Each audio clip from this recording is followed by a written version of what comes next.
Custom duty affects everything that is being brought from outside the country to the country. When you buy a product, let's say a smartphone or a bag of rice, or even anything at all, you're not just paying for the item, you're paying hidden charges buried into our trade system. And one of the biggest ones is custom duties.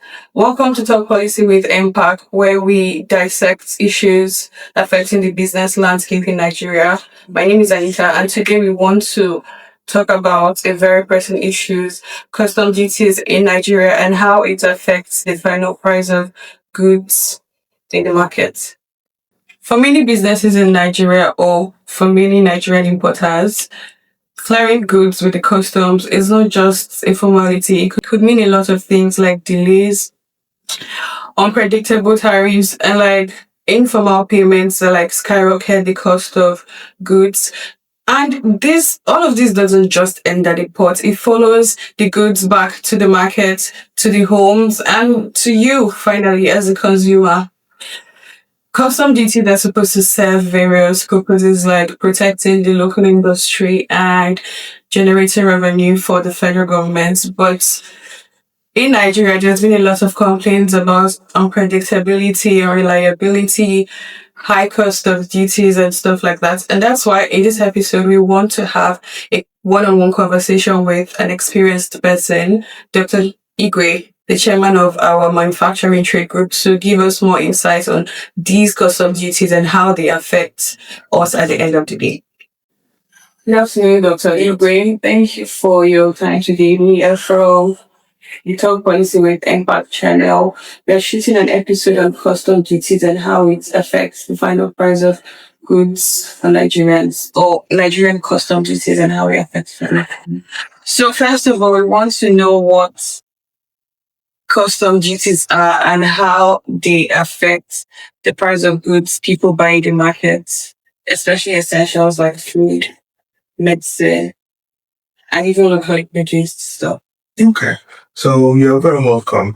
Thank you for that question. So custom duty essentially is a tax on goods being brought in. So the government decides on the tax, on the levies they are placed on individual items based on different metrics, and it's now the customs service to now implement. So custom duty affects everything that is being brought from outside the country to the country, whether it be finished products, raw materials, the whole spectrum. And probably how it affects it is that it affects the price of these things. Around, let's say, like 20 to 30% of the end price will be affected by the customs duty. So now that goes to affecting the end consumer, ordinary Nigerians, by if they'll be able to afford it or not. It's also a method by which the government can encourage certain items, discourage certain items. So now you can have currently there are some things that are that have some concessions, so they may not charge customs duty on, I think, CNG vehicles, CNG generators, power plants, and like all of that. So that's the government trying to overly encourage that specific those specific items or things from that sector. Okay, so based on your personal experience, what's like the reality of clearing goods with Nigerian customs? Clearing goods here in Nigeria, it can be better. It could be better. Sometimes it can be teams with a hint of unpredictability, meaning that you don't necessarily know what issues and what barriers you're going to encounter. You may have cleared something once and then everything went smoothly, and you clear something the second time and then you get alerts from like different places. I would like to commend the Nigerian Customs Service because they have tried. I see their attempts to innovate basically the clearing process. They have now introduced a new portal, which is the BOBO portal, migrating from the previous nicest portal, which I can see from their efforts is trying to make the whole clearing process transparent. And we can see the seeds of making it more efficient, which definitely would affect us here very much, manufacturers and traders alike, because the more transparent and the more efficient the clearing process is, the less you have to spend in other costs like terminal charges, shipping line demurrages, and the faster you get your goods to the markets, whether they're perishable goods, they're goods that have that expire, or just to maintain and the demand and supply dynamic. Okay. So how does this unpredictability you mentioned, how does it affect how traders are able to plan and price their products? It hinders us greatly, when as business owners, people that invest a lot of capital into the Nigerian economy and the Nigerian business sector, we have to be able to plan. Sometimes some of these things are like also by loans. You are expecting a return on investment. You are expecting to reinvest.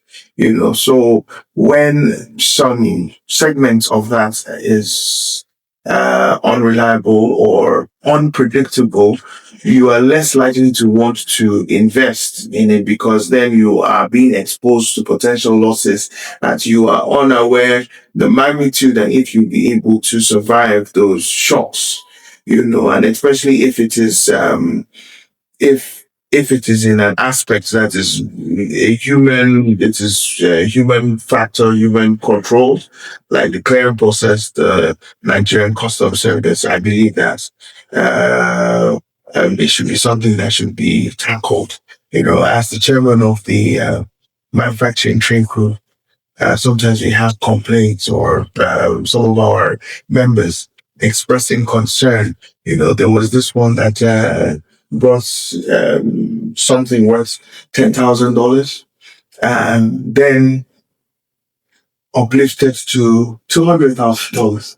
Maybe because of the particular material was was housed in a bigger container than normal. So they were like, no, this thing has to be. So you can imagine someone is bringing something worth 10,000, now has to like pay duty and then all of these things that are worth 200,000. So whatever plans that this person has made is completely thrown out. And then he now has to, hopefully, if he has the money, has to divert resources that he would have used elsewhere to clearing what, yeah. Okay, so eventually you start getting different prices from different vendors and stuff like that. As chairman of the manufacturing trade group, what are some other complaints you've heard your fellow importers and manufacturers give about the customs service? Well, access for the unpredictability is the reliability of the service. Like as of this morning, personally, we called our clearing agent, and he says that the custom system is down, and this is the lifeblood of the country, to import and to also export. So if your main system is down, and then for how long it will be down, that can be an issue. And then transparency. What, as I said, with this new platform, it does attempts to address that, and hopefully, as things progress, it will be more transparent. So I would guess in transparency, efficiency, and unpredictability. Okay, so if before I get to that, how do you think the Nigerian customs can prepare for the intra trade in Africa? Okay. So that's actually something that's quite exciting. Free trade within Africa. It is a milestone that is quite enviable. I'm sure with all these things of trade, because of the White House really having a barrier-less entry for trade, just as how the EU is something that we should really aim for. And I think that the Nigerian Customs Service at most has a key factor to play, not entirely in policy, but ensuring that they are ready to be able to process such. We've seen them migrate to a new system.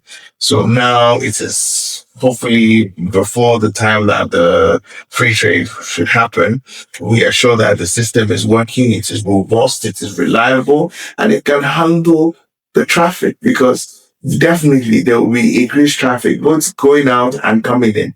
So are they able to address it? How are our ports?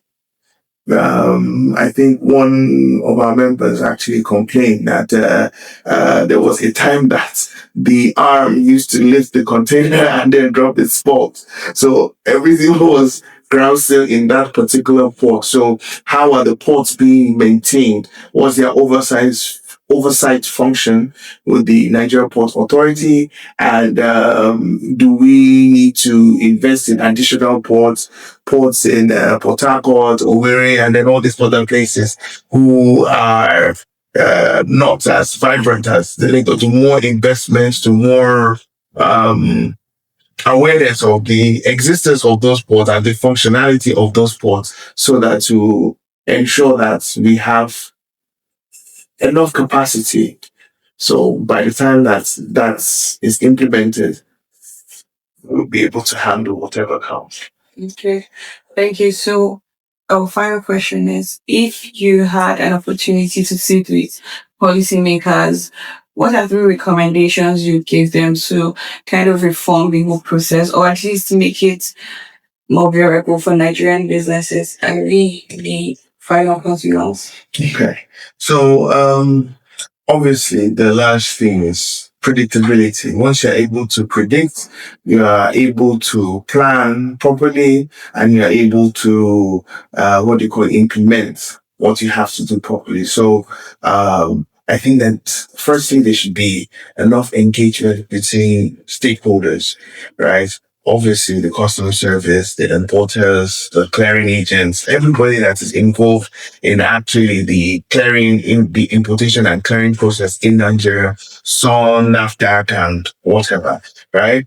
And to bring everybody together. So even if there's going to be an implementation of a new policy or a new system or a new portal, we would be forewarned, we'll be forearmed, there will be talks, we'll give our opinion, they will tell us what it is, and then we would know ahead of time that, okay, this is going to be implemented.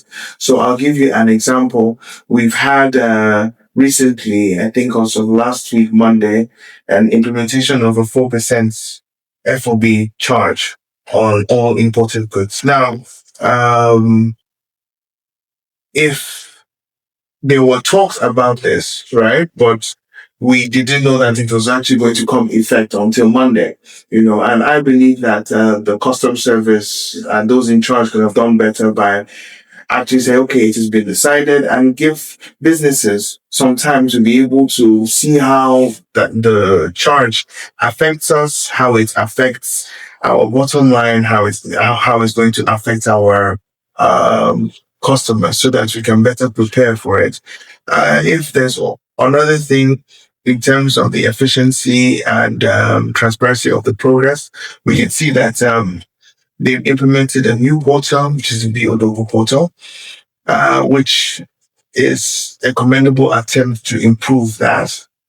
The only thing is that I will appeal that when they are implementing new technology, it is very important that they should not close the previous way of doing things, so that it will give those people in the clearing process, both and the end users, to be able to use both simultaneously, and then slowly migrate over to the new platform, rather than stopping the old platform right in its tracks. There was a lot of complaints when there was the introduction of the new Odogu platform, that kept people with containers and goods consignment there for close to 2 weeks because they had difficulty migrating from the old platform to the new platform, which could have been easily solved with having both of them run simultaneously. And probably someday in the future, you cancel the old system where most of the people are in the new system. But all in all, we can see the effort that the custom service are making, and we want to encourage them to continue to implement things, but that they should carry us along so that at the end of the day, we get to a good equilibrium. What do you mean carry us along? Do you mean importers? Yes. Okay, me too. I think they should involve you guys more because you know better. But anyway, this. We know good enough. We both know. Yeah, this concludes this episode. We're really grateful for your time today. Thank you very much. Thank you. Thank you. So, from what we've learned today from our honorable guests, one thing is clear. Custom duties are a national issue that needs to be reviewed and tackled efficiently. Every inconsistency in the system, as you may not know, ends up in your market receipts and things related. With the African Continental Free Trade Agreements around the horizon, it's a perfect time for the country to rethink, re-strategize, and reevaluate its custom system to accommodate a better environment for Nigerian businesses to thrive, especially in the African market at large. This is a call for action for individuals and citizens alike, to deliberate on these issues, whether within family, at the office space, schools, social media or social gatherings, peer gatherings with friends, to push for lower tariffs and transparency in the system. For this will encourage a good trade system, and a good trade system encourages economic stability, which in turn to make life easier for everybody.